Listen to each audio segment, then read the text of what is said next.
நமச்சிவாயம். ஆடி மாதம் உலகம் முழுவதும் வாழக்கூடிய நெக்ஸ்ட் ஜென் நேயர்கள் அனைவருக்கும் தாம்பரம் வாராகி ஈசனேசன் சுவாமியுடைய நல்லாசிகள், வாழ்த்துக்கள். ஜெயவராகி. ஆடி மாதம் இருக்கிறதுலே ஒரு நல்ல மனசுக்கு ஒரு மகிழ்ச்சியா ஒரு நல்லது நடக்கக்கூடிய மாசங்கள்லாம் ஒரு 3 மாசத்தை நம்ம சொல்லலாம். ஒரு தை மாதம், ஒரு ஆவணி மாதம், அதுக்கப்புறம் சொன்னால் இந்த ஆடி மாதம். ஏன்னா இந்த தையும் ஆடியும் உத்தராயணம் தட்சிணாயனம் சூரியனை அடிப்படையாக கொண்டது, ஆவணி சந்திரனை அடிப்படையாக கொண்டது. அப்போ உலகம் முழுவதும் இருக்கக்கூடிய அன்பு பக்தர்களே பலரும், குறிப்பாக வெளிநாடுகளில் இருக்கக்கூடியவங்க, வெளிநாடுகளில் வசிக்கக்கூடியவர்கள் நிறைய துன்பங்கள், திடீர் இழப்புகள், அதாவது வாழ்க்கையே டோட்டலாக நல்லா பீஸ்ஃபுல்லாக கலர்ஃபுல்லாக ட்ரீமாக சந்தோஷமாக நிம்மதியாக போயிட்டு இருக்கக்கூடிய வாழ்க்கையை சில நேரங்களில் ஒரு சில விஷயம் டோட்டலாக சேஞ்ச் பண்ணிடும். அப்படியே தடம் மாற்றி விட்டுடும். இந்த ட்ராக்ல போயிட்டு இருந்தவங்கள சம்மந்தமே இல்லாமல் காட்டுக்குள்ளே போகிற மாதிரி ஒரு செஞ்சு விட்டுடும், வழி தெரியாமல் இருக்கும். அப்போ அந்த மாதிரி எல்லாம் வெளிநாடுகளாகட்டும் உள்நாடுகளாகட்டும், குறிப்பாக பெண்கள் பலதரப்பட்ட கஷ்டங்களை அனுபவித்து வருகிறார்கள். ஸோ அந்த மாதிரியான கஷ்டங்களுக்கெல்லாம் விடிவு காலம் பிறக்க போது ஒரு நல்ல செய்தி இருக்கிறது.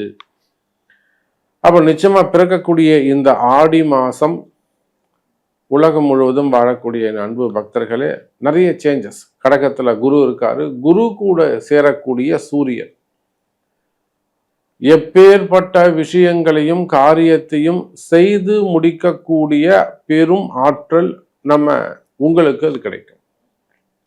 ஒரு ராசியில குருவும் சூரியனும் இணைந்திருந்தால் அதை விட மிகப்பெரிய ஒரு ராஜ யோகம் எதுவுமே கிடையாது. அப்போ இந்த ஆடி மாதம் அந்த குருவும் சூரியனும் இணைகின்ற காரணத்தினால் குறிப்பா அரசு அதிகாரிகள், அரசியல் தலைவர்கள், சினிமா துறையை சார்ந்தவர்கள், மீடியா துறையில் ஒர்க் பண்ணக்கூடியவங்க, ஆன்மீக துறையில் ஒர்க் பண்ணக்கூடியவங்க, குறிப்பா அரசியல் நண்பர்கள், அதே போல கவர்மெண்ட் ஆபீசர்ஸ், அதாவது அரசாங்க உத்தியோகம் செய்யக்கூடியவர்கள், அரசு அதிகாரிகள், அது எந்த துறையாக வேண்டுமானாலும் இருக்கலாம். அரசு அதிகாரிகள் இப்ப அரசாங்கம் சார்ந்த டிபெண்டடா ஒரு டெண்டர் பிசினஸா இருக்கலாம், ஒரு டைரக்டாவோ இன்டைரக்டாவோ கவர்மெண்ட்டுக்கு நீங்க ஒரு ஜாப் பண்ணி கொடுக்கலாம், புரியுதுங்களா? ஒரு பேக்கப் ஆஃபீஸா இருக்கலாம் நீங்க. ஸோ ஐடி செக்டராக இருக்கலாம். அப்ப நீங்க யாராக இருந்தாலும் சரிதான், அரசாங்க துறையில் இருக்கக்கூடியவர்களாக இருந்தால் உங்களுக்கு ஏதேனும் சங்கடங்கள், ஒரு பிரச்சனை, ஒரு தலைபோற பிரச்சனை, ஒரு வீண்பிழமான ஒரு தலைகுனிவு, என்னால முடியல சாமி, எனக்கு எப்படியாவது காப்பாத்துங்க, வேலை போயிடுமோன்னு பயமா இருக்கு, அல்லது எது இங்க நடந்துருமோன்னு பயமா இருக்கு, இல்ல ஒரு எதிரி இருக்காங்க நம்மள உள்ள போட்டுருவாங்களோன்னு பயமா இருக்கு, சிறை தண்டனைகளாக இருக்கலாம், விசாவாக இருக்கலாம், என்கொயரியாக இருக்கலாம், அது விசா சம்பந்தப்பட்ட பிரச்சனைகளாக இருக்கலாம், ரினிவலாக இருக்கலாம், மெயினா செய்யாத குற்றங்களுக்கான தண்டனைகளாக இருக்கலாம். அப்ப இதெல்லாம் இருக்குமே. ஆனால் இந்த மாசம் அந்த குரு சூரியன் தொடர்பு ஏற்படுகின்ற காரணத்தினால் நீங்க ஜெயிக்கிறதுக்கான வழி உண்டு. அப்ப நீங்க ஜெயிக்கிறதுக்கு என்ன செய்யணும்? கண்டிப்பா உங்க பிறப்பு ஜாதகம் சொல்லும், ரகசியம் சொல்லும் உங்க பிறப்பு ஜாதகம். அந்த ரகசியத்தை அறிந்து குறிப்பிட்ட அந்த வழிபாடுகளோ ஆலய வழிபாடுகளோ செய்வீர்களே ஆனால் வெற்றி மேல் வெற்றி கட்டும். எதிரியை ஓட விடலாம். மனசே இறங்காதவங்க கூட இறங்கி உங்களுக்கு மனசை நல்ல உதவி செய்யலாம், புரியுதுங்களா?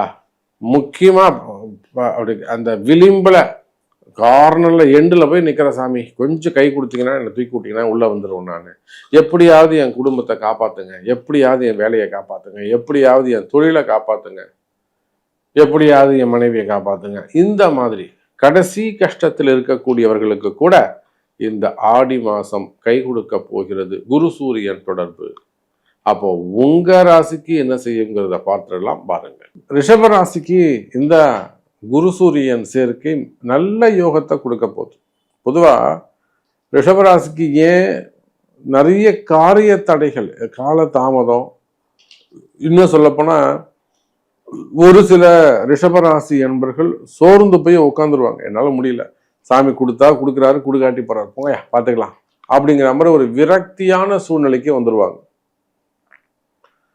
பொதுவா இந்த ரிஷப ராசி அன்பர்கள் இப்பொழுது போராட்ட களத்தில் இருக்கிறாங்க. வாழ்க்கையே ஒரு போராட்டமா இருக்குது சாமி. ஒரு விஷயத்துக்கும் போராட வேண்டியது இருக்கு. என்னால சுத்தமா முடியல. அப்ப அந்த அளவுக்கு கஷ்டப்படக்கூடிய ரிஷபராசி அன்பர்கள், அது பணங்காசுக்காக இருக்கலாம், கொடுத்த பணமா இருக்கலாம், வரவேண்டிய பணமாக இருக்கலாம், விற்க வேண்டிய இடங்கள் விற்காம இருக்கலாம், நிறைய விஷயங்கள் நடக்க வேண்டிய விஷயங்கள் நடக்காம தள்ளி தள்ளி போய்கிட்டு இருக்கும். அப்ப இதுக்கெல்லாம் என்ன காரணம்? இது எதனால அப்படி நடக்குது? இது ரிஷபராசிக்கு நடந்துகிட்டு இருக்கக்கூடிய உண்மை. இப்ப கூட நடந்து முடிந்த நம்முடைய தேர்தல்களிலே, இன்னும் சொன்னா வெளிநாடுகளில் கூட அரசியல் ஈடுபட்டிருக்கக்கூடிய அன்பர்கள், சிங்கப்பூர்ல, அமெரிக்காவில், இப்போ அமெரிக்காவிலாம் இப்போ நவம்பர் மாதம் ஒரு லோக்கல் எலெக்ஷன் வருதுங்களாம். அங்கே இருக்கக்கூடிய ஒரு நண்பர் நமக்கு சொல்லி தான் அவங்க இந்த எலெக்ஷன் நிற்கலாமா, போகலாமா, வரலாமான்னு கேட்டு தான் நமக்கு தெரியும். அப்போ உலகம் முழுவதும் நீங்கள் எந்த நாடுகளில் இருந்தாலும் சரி, இந்த அரசியல் தலைவர்களாக இருக்கலாம், அல்லது வேறு ஏதேனும் துறைகளில் தலை சிறந்தவர்களாக இருக்கலாம், சினிமா துறையாக இருக்கலாம், மீடியா துறையாக இருக்கலாம், பத்திரிகை அன்பர்களாக இருக்கலாம், மருத்துவ துறையை சார்ந்தவர்கள், மருத்துவர்கள், டாக்டர்ஸாக இருக்கலாம், கார்ப்பரேட் நிறுவனங்கள், ஹாஸ்பிட்டல்ஸு, மெயினாக கல்வி நிறுவனங்கள், ஸ்கூலு, காலேஜஸ்லாம் வச்சு நடத்தக்கூடியவங்க, குறிப்பாக மருத்துவ கல்லூரியை வச்சு நடத்தக்கூடிய என் அன்பு சொந்தங்கள். அப்போ இந்த மாதிரியான டிபார்ட்மெண்ட் ரிஷபராசி இருக்காங்க, ஒரு டெக்ஸ்டைல் பிஸ்னஸ் பண்ணுறாங்க, ஒரு ஷோரூம் வச்சு நடத்துகிறாங்க, அல்லது ஒரு ஓன் பிஸ்னஸ், சொந்தமாக ஒரு கன்ஸ்ட்ரக்ஷன் செல்லு, ஏதோ ஒரு பில்டர், இல்லை வேறு ஏதோ ஒரு சுயமாக ஒரு தொழில் செய்கிறாங்க, மெயினாக மருத்துவர்கள், இல்லை ஷேர் மார்க்கெட்டு. ஏன்னா இவங்களுக்கு ரிஷபராசிக்கே ஷேர் மார்க்கெட் ஒத்துக்கிறோம், ட்ரேடிங் ஒத்துக்கிறோம், அதிகமாக பண்ணுவாங்க, மார்க்கெட்டிங் பண்ணக்கூடியவங்க, ஃபார்மா இண்டஸ்ட்ரி. அப்போ நீங்கள் யாராக இருந்தாலும் சரிதான், ரிஷப ராசி அன்பர்களே, உங்களுக்கு சமீப காலமாக இருக்கக்கூடிய சிக்கல்கள், இதுக்கு காரணம் அந்த ராகுவும் கேதுவும் சனி உடைய பார்வை. ரிஷபராசி என்பவர்களே, உங்க கஷ்டத்துக்கு என்ன காரணம்? யார் காரணம் தெரியுமா? ராகுவும் சனியும் காரணம். சனி 3வது பார்வையா பார்க்கிறாரு, ராகு 4-10 பார்க்கிறார்.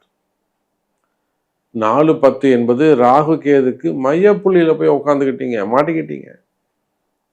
இதனாலதான் மிகப்பெரிய வெளியில வர முடியாத ஒரு சில கஷ்டங்கள், அது கடன் சுமைகளாக இருக்கலாம், உறவுகளாக இருக்கலாம், சொந்த பந்தங்களாக இருக்கலாம், அல்ல மிஸ் பண்ணக்கூடிய, என்னால அந்த இழப்பை தாங்கவே முடியல சாமி, திடீர்னு என்ன பேசாதன்ட்டாங்க, வராதன்ட்டாங்க, போவாதன்ட்டாங்க, இல்லைன்னா அங்கே ஏதேனும் சின்ன குட்டி கலாட்டா நடக்கும், இல்லை வேற ஏதேனும் விஷயங்கள் ஏற்பட்டு இருக்கும், இல்லை டைவர்ஷன் ஆயிருக்கும், அவங்களுக்கு வேற பக்கம் ஏதேனும் தொடர்புகள் ஏற்பட்டு இருக்கும்.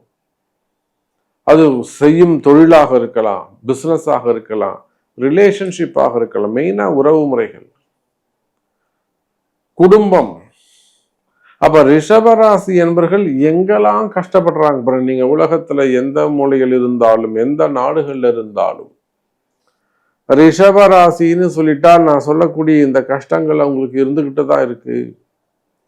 அப்ப இந்த பாவ கர்மா எப்ப விலகும்? இது என்ன சாமி பாவம், அப்படின்னு நான் தப்பு பண்ணிட்டேன் அப்படின்னு புலம்புகின்ற ரிஷபராசி என்பர்களை, இந்த குரு சூரியன் தொடர்பு, இந்த ஆடி மாசம் இந்த குரு சூரியன் தொடர்பு உங்க பாவ கர்மாவை விளக்கும். அப்ப ஒரு அபரிமிதமான ஒரு தர்மம் செய்வீர்களேயானால், ஒரு நல்ல உயர்ந்த தர்மத்தை செய்வீர்களேயானால், உங்களுக்கு இருக்கக்கூடிய அந்த பாவ கர்மாவில் இருந்து நீங்க முழுமையாக விடுபடலாம். கவலை வேண்டாம் ரிஷபராசி அன்பர்களே. அப்ப இந்த குரு சூரியன் தொடர்பு யாருக்கு நல்லதோ இல்லையோ, ரிஷப ராசிக்கு காப்பாற்றக்கூடியதாக அமைகிறது. பயன்படுத்திக் கொள்ளுங்கள் ரிஷபராசி அன்பர்களே.